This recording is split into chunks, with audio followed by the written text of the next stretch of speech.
So ಬೆಳಗ್ಗೆನೇ JCB ಬಂದಿತ್ತು. JCB ನೋಡಿಕೊಂಡು ತಿರ್ಗಿ ಆಮೇಲೆ ಕಾರ್ ಎತ್ಕೊಂಡು ಕೆಲಸ ಐತೆ ಅಂದ್ಬಿಟ್ಟು ನಾನು ಮನೆ ಬಿಟ್ಟೆ.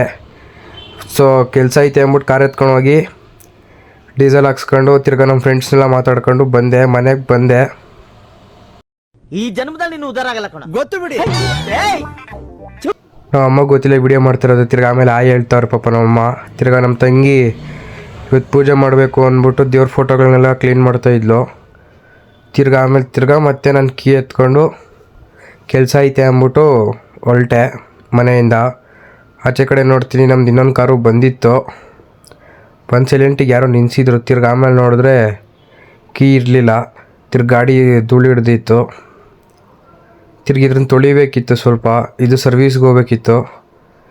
ತಿರ್ಗಿ ತೊಳಿಬೇಕಿತ್ತು. ಎವ್ವಿ ಗಲೀಜಾಗೋಗಿತ್ತು ಒಳಗಡೆ ಆಚೆ ಕಡೆ ಎಲ್ಲ. ಎರಡು ಗಾಡಿನೂ ಹೊಲ್ಟ್ವಿ ತೊಳೆಯೋಣ ಅಂದ್ಬಿಟ್ಟು. ತಿರ್ಗಿ ಆಮೇಲೆ ಯಾಕೋ ಎಳ್ದಾಡ್ತಿದ್ದೆ, ನೋಡಿದ್ರೆ ಪಂಚರ್ ಆಗಿತ್ತು. ಹೋಗಿ ಪಂಚರ್ ಅಂಗಡಿ ಹತ್ರ ಪಂಚರ್ ಹಾಕ್ಸ್ಕೊಂಡು ತಿರ್ಗಿ ಆಮೇಲೆ ನಾನು ಟೈರ್ ಗೇಟ್ ಬಿದ್ದೈತೆ ಅಂತ ಗೊತ್ತಾಗಿ ಟೈರ್ ಚೇಂಜ್ ಮಾಡಿಸ್ಕೊಂಡು ಮನೆ ಹತ್ರ ಬಂದು ನೀಟಾಗಿ ತೊಳೆದು ಗಾಡಿನ ಫುಲ್ಲು ಪಳ ಅನ್ಬೇಕು ಆ ಥರ ತೊಳೆದು ತಿರ್ಗಿ ಮನೆ ಹತ್ರ ಬಂದೆ. ನಮ್ಮ ನಾಯಿ ಸರಿಯಾಗಿ ಬಿಟ್ಟೆ ಒಂದು. ನಿಮ್ಮ ಕಾರಣ ನೀವೆಲ್ಲ ಹಾಳಾಗೋಯ್ತೀರಾ, ಹಾಳಾಗಿ ಅಕ್ಕುಟ್ಟೋಗಿ ಸತ್ತೋಗ್ಬಿಡ್ತೀರಾ. ಕರೋನಾ ಬಂದು ಎಂತೆಂಥವ್ರು ಸಾಯ್ತಾರೆ, ನಿಮ್ಮಂತೂ ಸಾಯ್ತಾ ಇಲ್ಲ. ನಂಗೆ ಅದೇ ಬೇಜಾರು. ಕೆಡಿಸ್ಕೊಟ್ರಲ್ಲ ನೀವೇ. ತಿರ್ಗಿ ಆಮೇಲೆ ನಮ್ಮ ತಂಗಿ ಹೇಳಿದ್ರು ತಾರ್ಗೆ ಆಕ್ಸಿಡೆಂಟ್ ಆಗೈತೆ ನೋಡು ಅಂತ. ಇದೆ, ಇಲ್ಲೊಂದು ಸಮಸ್ಯೆ ಖಂಡಿತ ಇದೆ. ಗಾಡಿ ಶಬರಿಮಲೆಗೆ ಹೋಗ್ತಾಯಿತ್ತು, ಕಳ್ಸಿಕೊಟ್ಬಿಟ್ಟು ನಾ ಮನೆ ಕಡೆ ಬಂದೆ. ಇಷ್ಟು ಹೇಳಕ್ಕೆ ಇಷ್ಟಪಡ್ತೀನಿ. ಓಕೆ ಫ್ರೆಂಡ್, ಬಾಯ್.